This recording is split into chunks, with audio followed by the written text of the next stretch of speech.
રાજકોટ ખાદ્યતેલ માર્કેટમાં ગ્રાહકોને રાહત. માર્કેટમાં મગફળીની પૂરતી આવક થતા ખાદ્ય તેલોના ભાવ ગગડ્યા.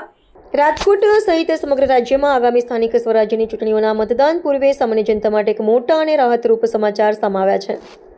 ખાદ્યતેલના બજારમાં નોંધપાત્ર ઘટાડો જોવા મળ્યો છે, જેના પરિણામે છેલ્લા માત્ર એક સપ્તાહમાં વિવિધ ખાદ્યતેલોના ડબ્બા દીઠ સરેરાશ 100 રૂપિયાનો ઘટાડો નોંધાયો છે. મોંઘવારીનો સામનો કરી રહેલા મધ્યમ વર્ગીય પરિવારો માટે વર્તમાન માહોલ વચ્ચે આ ભાવ ઘટાડો આર્થિક રીતે મોટી રાહત બનીને આવ્યો છે. બજારના તાજેતરના આંકડાઓ અનુસાર સૌરાષ્ટ્રના હબ ગણાતા રાજકોટ ખાદ્યતેલ માર્કેટમાં છેલ્લા 2 દિવસમાં 15 કિલોના સિંગતેલના ડબ્બાના ભાવમાં 100 રૂપિયાનો તોતિંગ ઘટાડો નોંધાયો છે. આ ઉપરાંત અન્ય ખાદ્યતેલોમાં પણ સમાન વલણ જોવા મળ્યું છે, જેમાં કપાસિયા તેલમાં 50 થી 75 રૂપિયા, પામોલીન તેલના 100 થી 125 રૂપિયા અને સનફ્લાવર તેલના ભાવમાં પણ 100 રૂપિયા જેટલો ઘટાડો નોંધવામાં આવ્યો છે. એક સાથે તમામ મુખ્ય ખાદ્યતેલોના ભાવ ગગડતા ગૃહિણીઓનું બજેટ સંતુલિત બન્યું છે. વેપારીઓ અને માર્કેટિંગના નિષ્ણાતોના મતે આ ભાવ ઘટાડા પાછળનું મુખ્ય કારણ માર્કેટ યાર્ડોમાં મગફળી સહિતના તેલીબિયાંની મબલખ અને પૂરતા પ્રમાણમાં થઈ રહેલી આવક છે.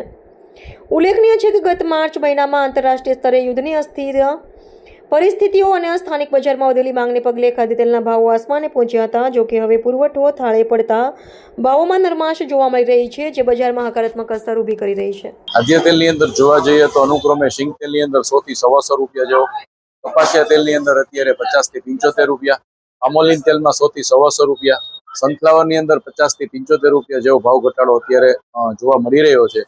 અને જે ફક્ત છેલ્લા 8 થી 10 દિવસની અંદર જ ભાવ ઘટાડો અત્યારે દેખાઈ રહ્યો છે.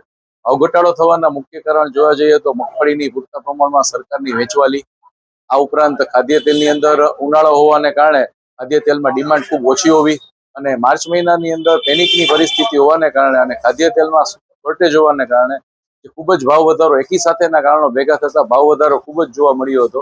એની પાછળ ફરીથી અત્યારે ડિમાન્ડની અંદર ખૂબ જ ઓછી ડિમાન્ડ, આ ઉપરાંત માલની પ્રોપર અવેલેબિલિટી અને ઉપરના મથકે પણ યુદ્ધનું પરિસ્થિતિ સ્ટેબલ થતા ત્યાં પણ વાતાવરણ અને મનોવૃત્તિ નરમ થતા ત્યાં પણ ભાવ ઘટાડોનો દોર જોવા મળી રહ્યો છે. એની પાછળ આપણે ત્યાં પણ અત્યારે ભાવ ઘટાડો થઈ શકે એવી શક્યતાઓ દેખાઈ રહી છે.